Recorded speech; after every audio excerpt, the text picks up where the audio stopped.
우리 전도의 이 방식이 좀 바뀌지 않으면 안 되는 그런 시대에 우리가 살고 있습니다. 오래간만에 이제 명동에 이렇게 그 근처에 이렇게 나가 보니까 아직도 이제 빨간 십자가에다가 말이죠. 이런 글이 쓰여 있더라고요. 회개하라, 천국이 가까웠느니라. 그러면서 이렇게 또 스트렉스나 이런데 이제 막 그냥 또 회개하라, 천국이 가까웠다 이런 글귀를 보게 되는데, 물론 참 복음을 전하는 그런 열정들은 우리가 참 귀한 일인데요. 조금 바꿔야 되지 않을까 생각을 합니다. 왜냐하면 회개하라, 천국이 가까웠다는 그 메시지는 말이죠, 어떤 사람에게 참 강조해야 되는가 하면, 나름대로 믿음 생활 잘한다는 사람들을, 잘 믿고 있다는 사람들, 당시 유대인들, 그죠? 이런 사람들에게 너희들이 회개하고 제대로 믿어야 된다. 왜냐하면 천국이 가까웠기 때문이다. 그러니까 믿는 사람들을 향한 이 전도가 바로 회개하라, 천국이 가까웠답니다. 그죠? 이 전도라는 것은 교회로 데려오는 것이 전도가 아니고요, 도를 바로 전하는 것, 십자가의 도를 바로 전하는 게 전도거든요. 그래서 우리가 좀 대상을 우리가 잘 선정해야 됩니다. 그러면 믿는 사람들에게는 어떻게 전도해야 될까요? 안 믿는 사람들에게는 어떻게 전도해야 될까요? 오늘 본문 말씀, 우리가 잘 아는 말씀이죠. 주 예수를 믿어라. 그리하면 너와 내 집이 구원을 얻으리라. 우리 안 믿는 분들에게는 이 메시지를 전해야 돼요. 그죠? 주 예수를 믿어라. 그리하면 너와 내 집이 구원을 얻으리라. 오늘 특별히 저는 우리가 가족 전도에 대해서 좀 말씀을 드리려고 합니다. 그죠? 저는 목회하면서 우리 가족 전도를 통해서 저희 교회가 한 100명 정도 모이면 좋겠습니다. 자꾸 그런 마음이 들어요. 우리 가족 전도를 통해서 우리 한 100명 정도 모이면 좋겠다. 그런 소원을 갖게 되는데요. 우리 가족 전도가 쉽습니까? 어렵습니까? 어떤 것 같습니까? 네. 어떤 분에게는 쉽고 어떤 분에게는 어렵습니다. 왜 그럴까요? 오늘 그 부분을 좀 그 부분을 다루고 싶은데요. 먼저 우리 가족 관계는 두 가지 특징이 있죠. 첫 번째는 너무 잘 안다는 거죠. 친숙한 관계 때문에 사실 어려울 수 있습니다. 좀 모르면 이렇게 좀 먹히는데 다 그냥 장난치고 잘못한 것도 알고 그러면서 말이죠. 복음을 전한다고 할 때에 잘 알기 때문에 놓치는 경우도 있습니다. 또 이 가족 관계는 감정의 관계입니다. 서로 이렇게 마음 상하고 또 힘들고 이렇기 때문에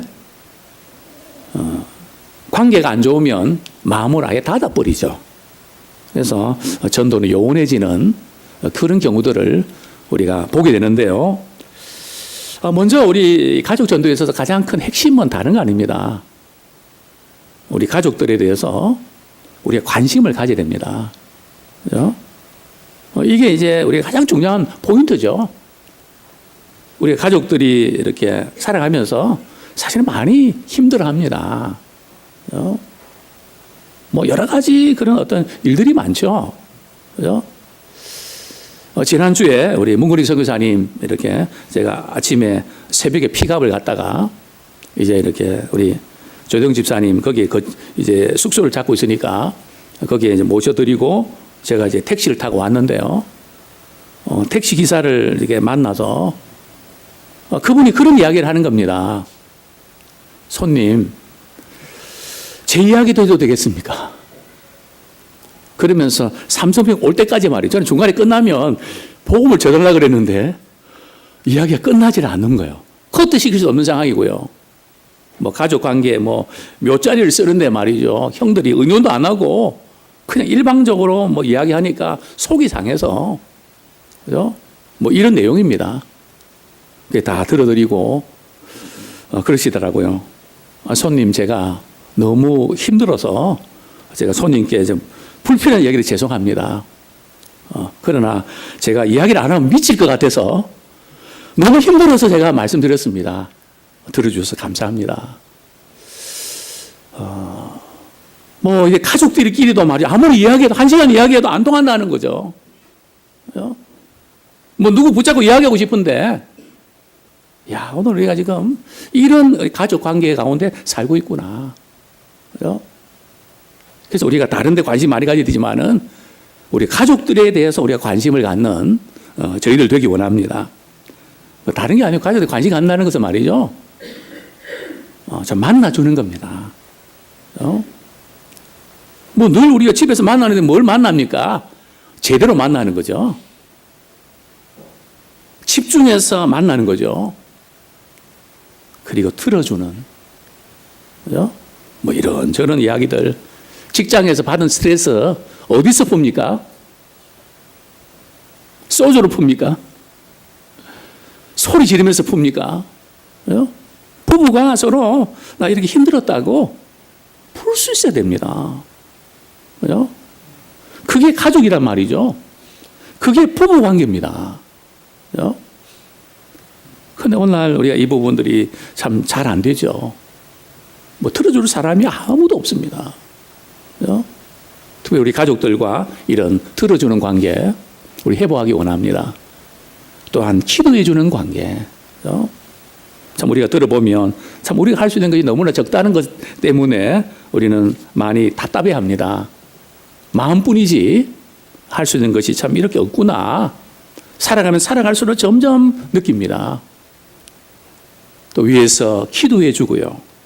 그리고 내가 할 수 있는 범위 내에서 섬겨주는 구체적인 실천 과제로 말이죠.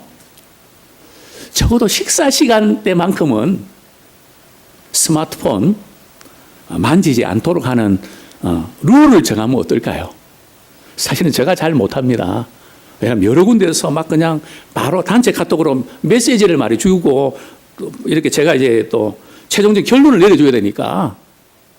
그럼 저희 집사람은 그러죠. 제발 밥 먹을 때는 스마트폰에 세균이 묻어 있으니까 제발 좀 만지지 말라고. 지금 연락을 바로 해야 되는데 어떡하냐고. 우리 식사 시간에는 스마트폰 우리 끄고 좀 대화 좀 나누십시다. 그죠? 어떻게 지냈는지. 그래서 한번 이 부분을 한번 좀 실천하면 좋겠습니다. 보면 내 식구가 말이죠. 밥이 왔는데도 밥 먹으면서 말이지 난립니다. 말 한마디 없습니다. 그죠? 우리가 사실은 이 뭐 스마트폰이 뭡니까? 우리 가족인데요. 우리 다시 한번 이런 가족 관계 돈독한 이 부분들을 우리 회복하기 원합니다. 오늘 본문에서 이 바울과 실라는 말이죠. 제2차 전도 여행을 하게 되는데요. 무슨 사건이 있어서 그만 로마의 감옥에 갇히게 되는 거죠. 바울과 실라가 뭘 잘못해서 말이죠. 감옥에 갇혀야만 했을까요? 우리 사도행전 16장에 보면 우리 16절 제가 한번 보겠습니다. 우리가 기도하는 곳에 가다가 점치는 귀신 들린 여종 하나를 만나니 점으로 그 주인들에게 큰 이익을 주는 자라. 그렇죠? 지금 이때가 이제 언젠가 하면 말이죠. 우리 13절에 보면 안식일입니다. 그렇죠? 근데 왜 기도할 처소가 강가에 있단 말이죠. 당시에 강가에 사람들이 많이 모였습니다. 그리고 당시에 회당이 없는 경우들은 강가에 기도 처소를 마련했죠. 거기 사람들이 모이는데 기도 처소로 가다가 그 점치는 점쟁이를 만나게 되는데요. 그 점치는 사람들이 점을 정말 잘 치고 말이죠. 잘 맞는 점쟁이의 특징이 있습니다. 그 특징이 뭔지 아십니까? 귀신 충만해야 되는 거예요.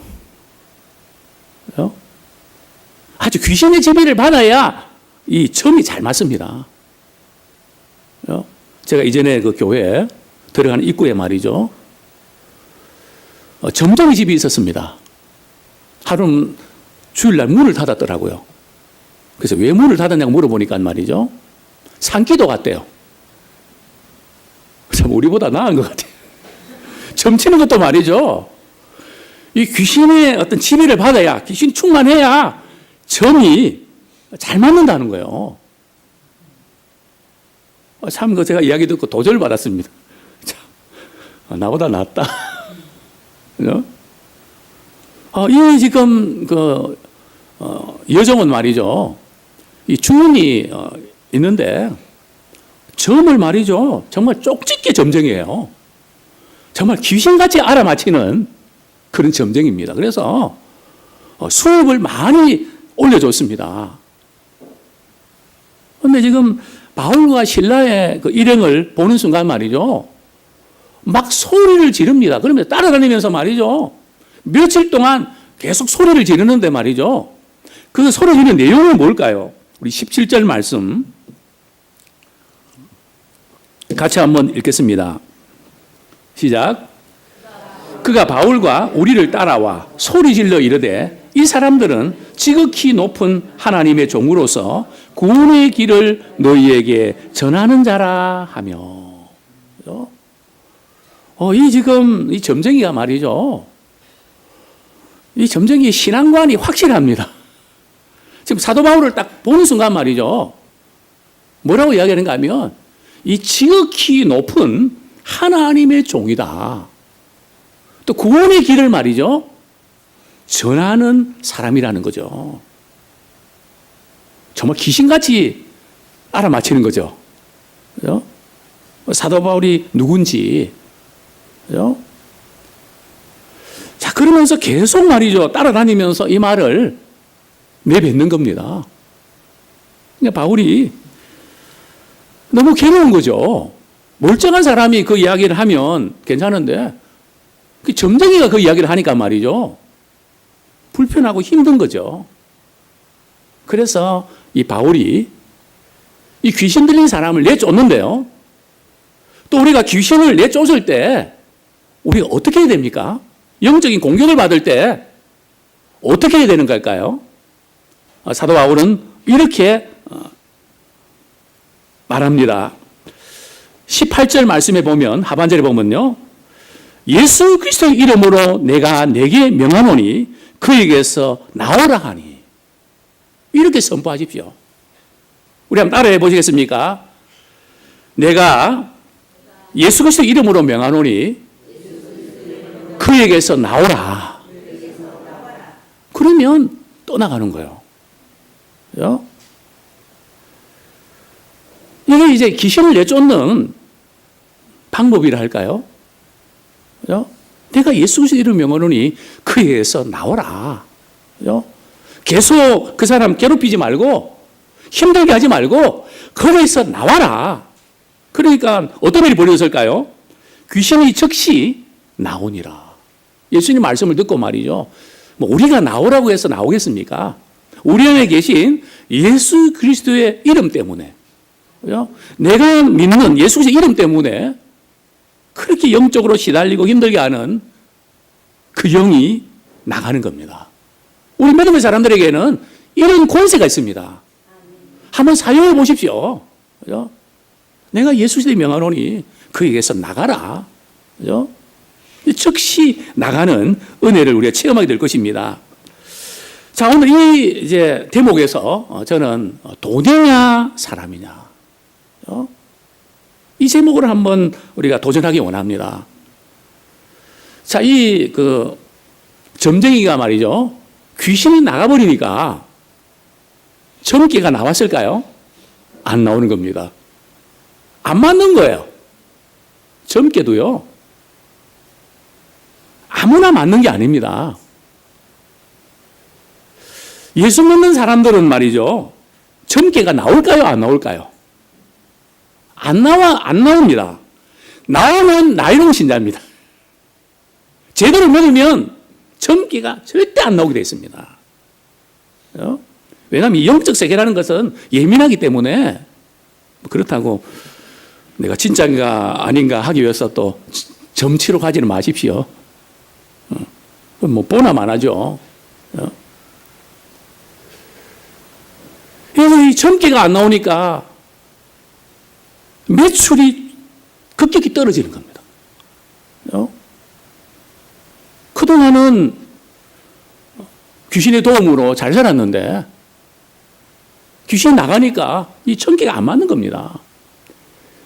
그 고용했던 주원들이, 사장님들이 비상이 걸린 겁니다. 손님이 자꾸 떨어진단 말이죠. 반면에 이 여종은 정신이 온전한 사람이 됐습니다. 정상적인 사람이 된 겁니다. 정상적인 생활이 가능해졌습니다. 바로 이 대목에서 우리는 돈이냐 사람이냐, 내가 직장 다니는 게 돈 때문에 다니냐, 정말 사람이 사람답게 살기 위해서 다니느냐, 우리가 물어볼 때 과연 우리는 어떤가요? 이전에 제 친구분 이야기를 종종 드렸는데 힘들고 어려우면 제게 전화가 옵니다. 뭐 대기업의 또 임원이기도 하고 뭐 돈은 잘 벌었습니다. 그러면서 늘 제게 그 이야기하는 내용이 뭔가 하면 내가 이렇게 살아도 되는지 모르겠다. 우리 한번 따라하시겠습니다. 내가 이렇게 살아도 되는지 모르겠습니다.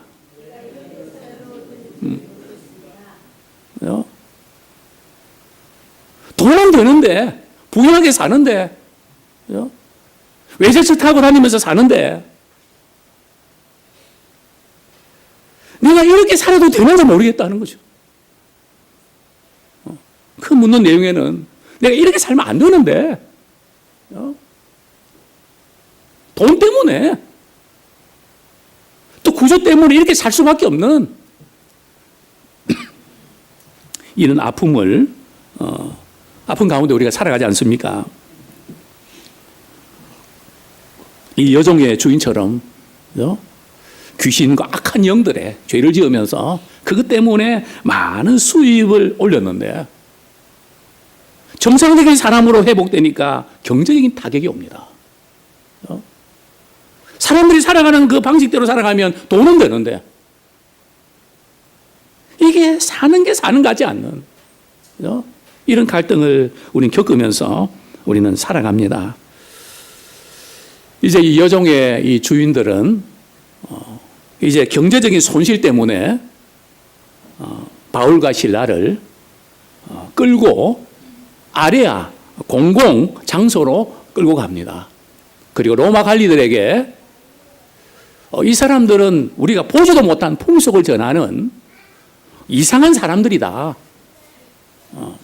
그러면서 이제 감옥에 구금하는 이제 그런 일이 벌어지게 되죠. 뭐 자기들이 잘못된 동기로 돈을 벌었다는 것은 노 코멘트 하고요. 이 바울과 실라는 유대인이라고 하는 이거 내세워서 그를 이제 감옥에 집어넣게 됩니다. 바울과 실라는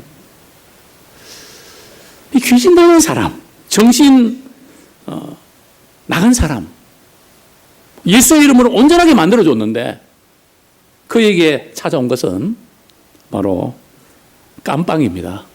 어둡고 침침한 감방에서 살아갈 수밖에 없는 이런 위기를 맞게 되죠. 두 번째로 죽음이냐 구원이냐 이 부분을 좀 다루기 원합니다. 자, 이 바울과 실라가 매를 많이 맞았습니다. 정식적으로 재판 절차도 거치지 않고 애매하게 이렇게 고문을 당한 겁니다.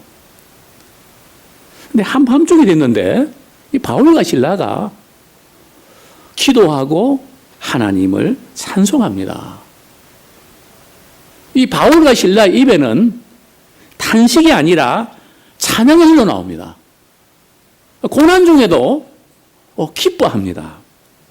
도저히 이해가 안 되는 일입니다.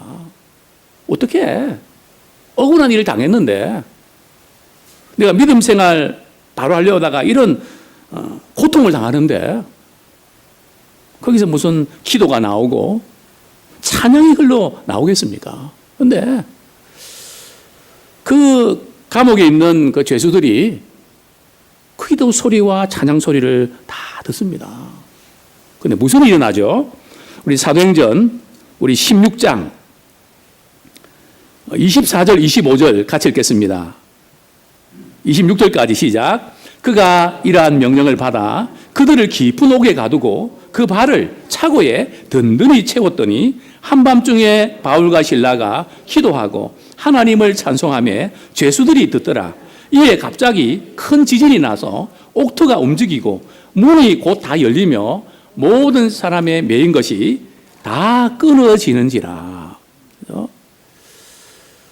우리가 환난과 핍박을 당할 때에 우리가 기도와 찬송을 드릴 때 매인 것이 풀어지는 역사가 나타납니다. 우리가 고난 당할 때에 우리 기도해야 됩니다.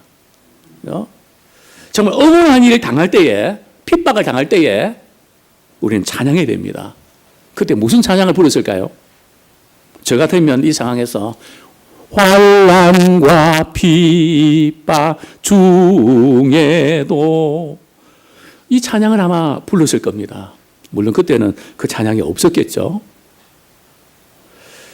어쨌든 우리가 어렵고 힘들 때 우리가 찬양과 기도가 살아있기 원합니다. 왜냐하면 우리가 믿음 때문에 이해할 수 없는 일을 당할 때에 우리가 기도하고 찬양하면 이해할 수 없는 하나님의 능력을 보게 될 것입니다. 그죠? 이게 지금 보통 일입니까? 그죠? 막 지진이 일어나서 온문이 열리고 말이죠. 사도 바울은 중재인이기 때문에 벽에다가 그 쇠고랑으로 말이죠. 이렇게 매여 있는 착고에 매여 있습니다. 근데 그게 다 풀리는 겁니다. 간수가 자다가 말이죠. 눈을 떠봤는데 옥문이 열려 있는 겁니다.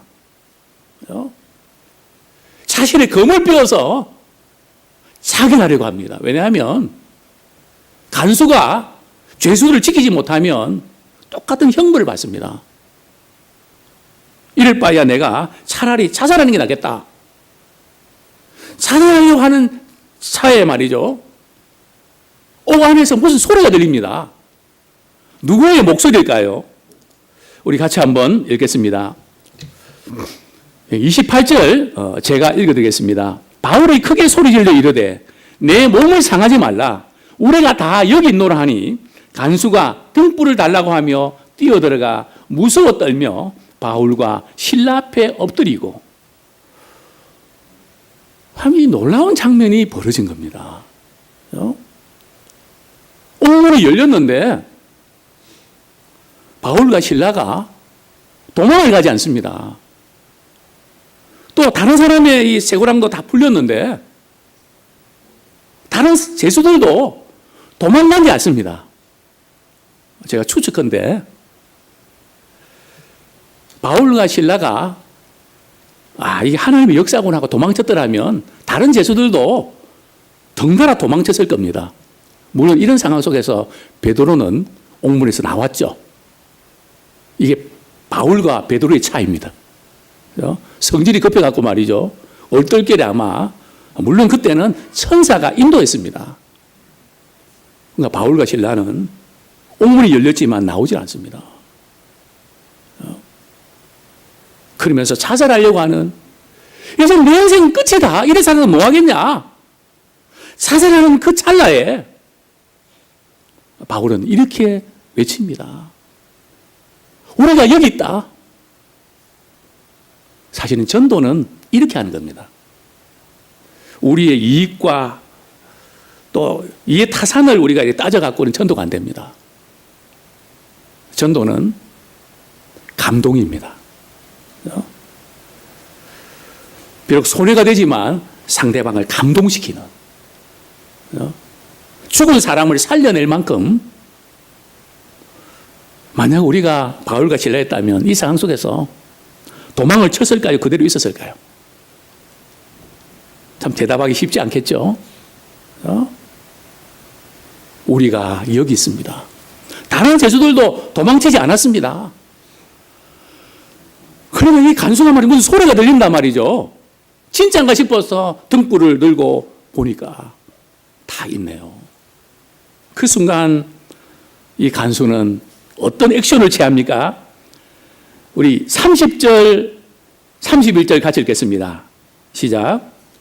그들을 데리고 나가 이르되 선생들이여 내가 어떻게 하여야 구원을 받으리까 하거늘 이르되 주 예수를 믿으라 그리하면 너와 내 집이 구원을 받으리라 하고. 그렇습니다. 참 이 간수는 너무 놀랐습니다.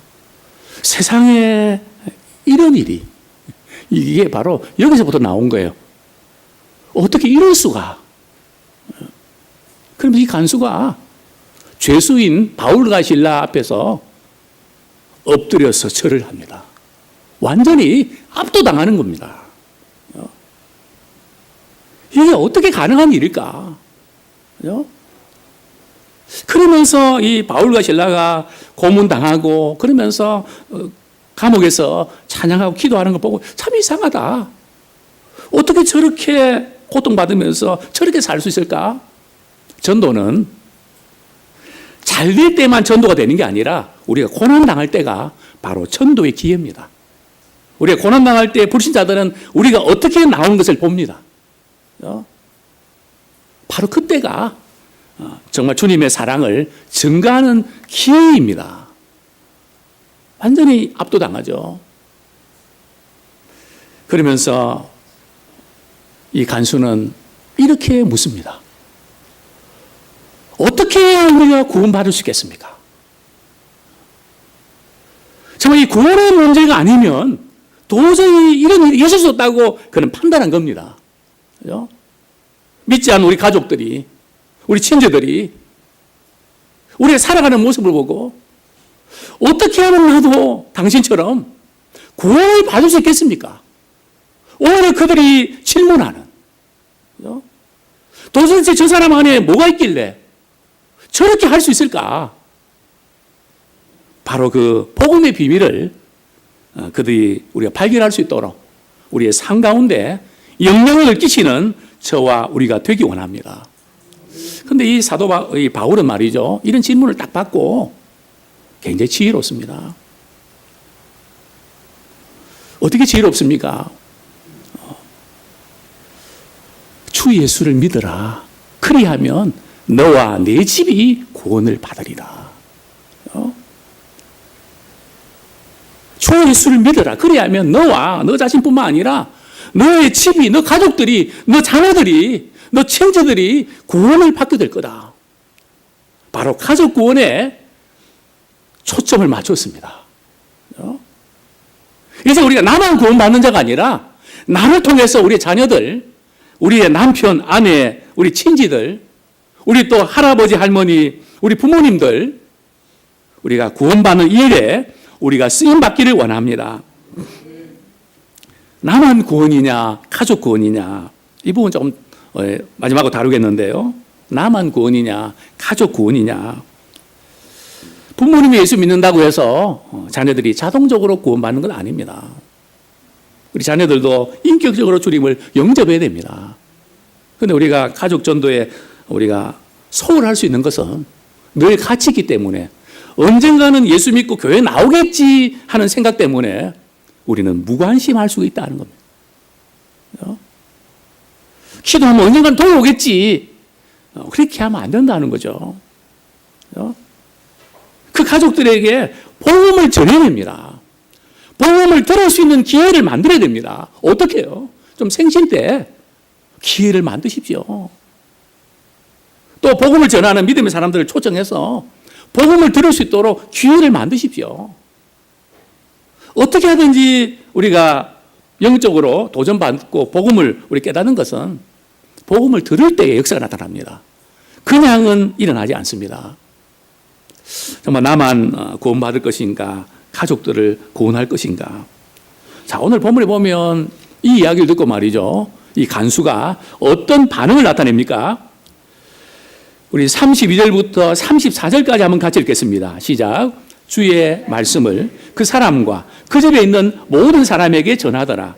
그 밤 그 시각에 간수가 그들을 데려다가 그 맞은 자리를 씻어주고 자기와 그 온 가족이 다 세례를 받은 후 그들을 데리고 자기 집에 올라가서 음식을 차려주고 그와 온 집안이 하나님을 믿음으로 크게 기뻐하니라. 이게 지금 말이죠, 이 제수와 간수가 이래도 되는 겁니까? 예? 이게 도저히 절차상으로는 이해가 안 되는 부분입니다. 그렇죠? 물론 나중에 이제 이렇게 그 식사 대접하고 복음 초청하고 말이죠, 사도 바울은 다시 또 감옥에 갇히게 됩니다. 그렇죠? 근데 이게 지금 말이죠, 이 간수와 제수 사이에 이게 절차상 이게 가능한 겁니까? 이걸 뛰어넘고 있죠. 그런데 이 간수는 가족 전도의 기회로 삼습니다. 그리고 가족들에게 이렇게 이야기했겠죠.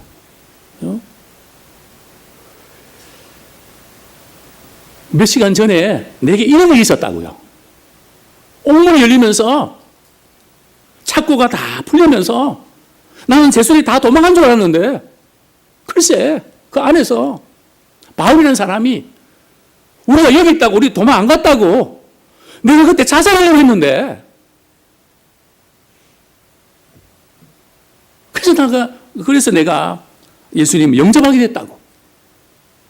우리 가족들도 이 예수님을 영접하자고. 그래서 가족들 다 초청해서 말이죠, 집에서 식사 대접하고 주님의 말씀을 듣고요. 예.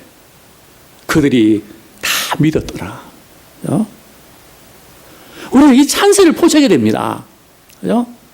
우리가 적극적으로 포착해야 됩니다. 우리 연세되신 분들은 이제 유언같이 내가 언제 죽을지 모르니까 유언과 같은 그런 것을 남기셔야 됩니다. 예, 먼저 우리 몇 가지 이렇게 함께 나누고 싶은 부분들. 첫 번째로 우리 가족 전도는 가족들에게 복음을 전하겠다는 간절한 마음을 가지고 먼저 기도해야 됩니다. 그냥 기도가 아니고요, 정말 죽을 각오를 하고, 내가 오늘 내가 죽는다면 우리 자녀들 어떻게 되지? 죽을 각오를 하고 긴박성을 가지고 우리가 기도하길 원합니다. 우리가 살아가면서 우리는 하나님이 계신 것을 우리 가족들에게 보여줘야 됩니다. 우리 어머님을 보면, 아버님을 보면, 동생을 보면, 형님을 보면 하나님이 계신 것 같아. 분명히 계신 것 같아. 계시지 않는다면 저럴 수가 없어. 우리 이것을 보여줘야 됩니다. 말이 아니라 우리 삶 속에서 정말 하나님이 계신구나, 이런 증언이 되기를 원합니다. 우리 집에 우리 할머니, 할아버지 가운데 아직 하나님을 모르시는 분이 계신다면 그분들의 영혼을 위해서 우리가 기도할 수 있길 원합니다. 하나님이 이처럼 세상을 사랑하사 독생자를 주셨으니 이는 저를 믿는 자면 멸망치 않고 영생을 얻게 하라 하심이라고 하는 우리 할아버지, 할머니, 정말 예수님 믿고 하나님의 자녀가 되어서 그 이름이 생명책에 기록될 수 있도록 도와주십시오. 이렇게 기도하는 우리가 되길 원합니다. 먼저 우리 한 사람 한 사람이 내가 예수 믿고 말이죠, 구원받아서 이 지금 귀신 들린 사람처럼 말이죠, 악한 영의 고리를 우리에게 의해서 끊어버리길 원합니다. 그렇죠? 그리고 우리가 받은 상처들이 치유되기를 원합니다. 자, 믿지 않는 남편이나 우리 아내를 우리가 또 전도해야 됩니다. 무엇보다도 우리 전도 전에 우리 부부 관계에 있어서 우리가 선행되어야 될 부분들은 관계를 회복하십시오. 그렇죠? 전도는 관계가 좋지 아니하면 전도가 안 됩니다. 먼저 우리가 전도하기 전에 깨어진 관계들, 불신의 관계들을 우리가 회복하기 원합니다. 내가 이렇게 예수 믿고 교회 다니지만은 우리 가족들은, 우리 남편이, 아내는 종교가 다를 수가 있습니다. 근데 갑자기 교회 나가서 예수 믿는다고 하면 종교에 대한 불신이 생길 수 있고 마음이 상할 수가 있습니다. 또 교회에 대한 부정적인 생각이나 편견이 있을 수 있는 거죠. 이럴 때에 교회에서 지나치게 우리가 열심히 봉사하고 그러면 반감을 가질 수 있습니다. 항상 우리가 이 타이밍이 중요합니다. 그것보다 참 불신 우리 가족들이 예수 믿는 우리를 보고 참 행복해 보인다. 참 좋다. 참 그 가정이 살아가는 모습들이 참 보기가 좋다. 이런 부러움을 느끼게 해야 됩니다.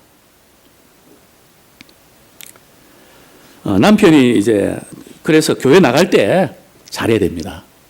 그죠? 남편이 이제 마음 이렇게 정하고 교회 나갈 때 얼마 동안 잘해야 됩니다. 교회는 나갔지만 잘못된 습관들 단 한순간에 끊이지 않습니다. 뭐 꿀뚝 연기가 금방 없어지나요? 또 술을 또 금방 끊게 됩니까? 그것 때문에 우리가 조바심 내지 말고 우리가 좀 기다려야 됩니다. 우리 남편이 술 마시고 들어오면, 아내가 술 마시고 들어오면 어떻게 대하십니까? 당신이 교회 나가면서도 아직도 술 마시냐? 아직도 못 끊냐? 그런 이야기를 딱 듣는 순간에 어떤 마음이 들까요? 내일부터 교회 가나 봐라. 그렇게 나옵니다. 그죠? 그때 우리가 잘해야 됩니다. 그죠? 저는 이것이 바로 뒤통수 이렇게 때리는 작전인데요. 우리가 정면으로 부딪히면 안 됩니다. 뭐 그냥 기분 나빠 술 마시고 들어오면 말이죠. 아이고 집 용케 잘 찾아왔네. 그러면서 말이죠. 참 얼마나 힘드냐고. 그죠? 그러면서 꿀차도 한 잔 타드리고 말이죠. 또 아침에 와이셔도 깨끗하게 다려주고. 이 남자들은 그렇게 해야 변합니다. 잔소리해서 변화되지 않아요. 물론 좋은 관계 때는 변하지만요. 그전에는 이게 어렵습니다. 정말 우리 한 사람 한 사람이 우리 구원받고 우리 또 부부가 어떤 믿음 안에서 참 아름다운 그런 관계들이 회복되기 원합니다. 자녀전도 어떻습니까? 자녀가 믿음 생활 잘하도록 하는 게 참 쉽지 않습니다. 어렸을 때는 교회 나가주죠. 사춘기 때는 튑니다. 뭐 잔소리해도 말 안 듣습니다. 협박하면 더 틀어집니다. 무슨 말을 해도 안 통합니다. 그럴 때일수록 우리 자녀들을 사랑하고 또 관심을 가져줘야 됩니다. 당자처럼 기다려줘야 됩니다. 그러면서 우리 자신을 한번 돌아보면 우리가 옛날에 안 그랬던가요? 정말 사춘기를 잘 보내야 됩니다. 그죠? 사춘기의 아픔과 이 상처를 잘 극복하지 못하면 40대에 문제가 생깁니다. 혹시 40대에 계신 분들 있습니까? 내가 왜 이렇게 힘들지? 한번 청소년 때를 한번 생각해 보세요. 거의 비슷할 겁니다. 울분과 분노와 이 부분들이 치유되지 않은 채 시간 보낼 때에 이것이 불쑥불쑥 올라와서 우리를 많이 힘들게 하는 것을 저는 목회하면서 많이 보게 됩니다. 사춘기하고 40대하고 비슷합니다. 그죠?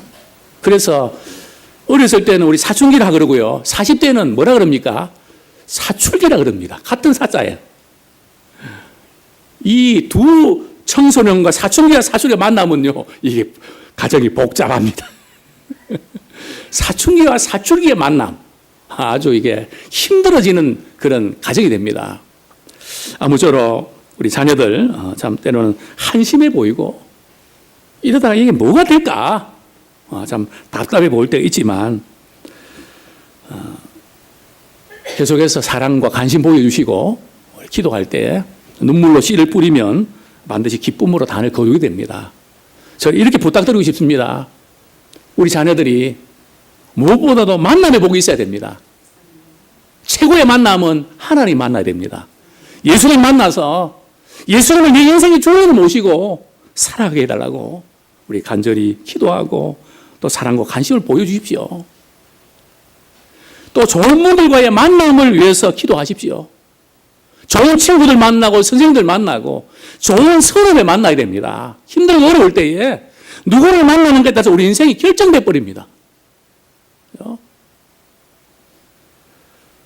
그래서 우리는 자녀들 위해서 주님 만나고 또 우리 다른 만남의 복을 위해서 기도하기를 원합니다.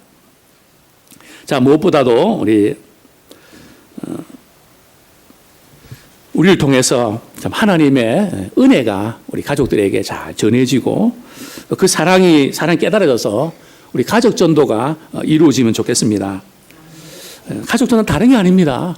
그리스도의 사랑을 우리를 통해서 드러내면서 그들이 주님 만나게 하는 그런 도구로 아름답게 사용되길 원합니다. 그리고 여기서 먼저 우리 믿음의 사람들이 손해를 봐야 돼요. 가족들 만나면 먼저 우리가 쏘십시오. 먼저 우리가 베풀어야 돼요.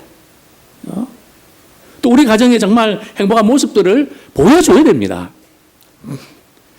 우리가 할아버지, 할머니 참 언제 이렇게 소식 들을지 모르는데 살아생전에 그분들이 우리 예수님 믿고 천국에 모실 수 있도록 제일 좋은 데 모실 수 있도록 우리가 영의 눈을 뜨기 원합니다. 남편을 전도하려는 사람은 또 아내를 전도하는 사람은 먼저 남편과 아내를 사랑해야 됩니다. 원수 같은 남편이 말이죠. 예수님을 믿고 변화되면 아내에게 또 남편에게 그보다 좋은 축복이 없습니다. 우리 자녀의 신앙생활을 위해서 계속 기도하기 원합니다. 아무쪼록 저는 그날을 기대합니다. 우리 가족들이 믿음 안에서 정말 잘 자라나서 함께 믿음 생활 같이 하고 특별히 우리 나이 드신 부모님들은 자녀들에게 유언하십시오. 내 살아생전에 너희들 가운데 함께 나와 교회 다니기 원한다. 또 우리 자녀들은 최고의 효도가 뭔지 아십니까? 우리 부모님들은 믿음의 부모님들은 용돈 드리는 것 그것도 귀한 일이지만은 예수 잘 믿고 또 직분 받아서 잘 섬기는 그죠? 그것을 최고로 기뻐합니다. 그죠? 우리 이런 부분에서 우리 자녀들은 정말 주님을 잘 섬기는 최고의 효자 효녀가 되기 원합니다. 다른 거 아무리 잘해도 믿음 생활 제대로 못하면 눈물이 끊어질 날이 없습니다. 늘 아쉬운 마음뿐입니다. 아무쪼록 우리 이제 5월을 맞이해서 우리 교회에 우리 가족 전도가 이루어지면 100명 이상은 이 자리가 될 겁니다. 아무쪼록 우리 가족 전도에 먼저 힘쓰는 저와 우리 모두가 되기 원합니다. 이 시간 같이 한번 우리 가족들 영혼들 위해서 우리가 함께 기도하기 원합니다. 자, 마음은 간절하지만은 늘 이렇게 우리 자신도 모르게 당연하게 여기는 이대로 갈 수 없습니다. 하나님 그 영혼 흔들어 주셔서 주님 만나게 하시고 우리를 통해서 기회를 잘 포착할 수 있도록 붙잡아 주옵소서. 살아생전에 우리 가족들 가운데 우리 자녀들이 주님의 전에 함께 나오는 이 최고의 복을 누릴 수 있도록 하나님 역사해 주옵소서. 우리 같이 한번 동성으로 가족 전도를 위해서 기도하겠습니다. 하나님 아버지, 아직도 주님 알지 못하는 우리 할아버지, 할머니, 우리 부모님들, 우리의 동생들, 우리 형제들, 친척들, 우리의 사랑하는 자녀들, 아버지 하나님, 이 가족들의 영혼을 위하여 기도하기 원합니다. 가족들의 영적 회복을 위하여 기도하기를 원합니다. 우리가 같이 산다는 것 때문에 너무나 당연하게 여기고 때가 되면 되겠지 생각하고 너무나 소극적인 우리의 그 자세를 회개합니다. 정말 영적인 부분은 적극적으로 뛰어야 되는데 영적인 싸움이고 영원한 그런 선택이기 때문에 우리가 소홀히 여길 수 없었는데 소홀히 여기면 안 되는데 아버지 하나님 우리는 이 간수처럼 정말 이렇게 죽을 고비 넘기면서 정말 가족 전도에 이 놀라운 복을 누렸던 것처럼 아버지 우리에게도 이 가족 전도의 축복이 우리에게 있기를 원합니다. 고난당할 때에 힘들 때에 아버지 하나님 그때를 복음의 기회로 삼기 원합니다. 우리 가족들을 구원하는 기회로 삼기를 원합니다. 하나님 축복하시고 역사하시고 인도하여 주옵소서.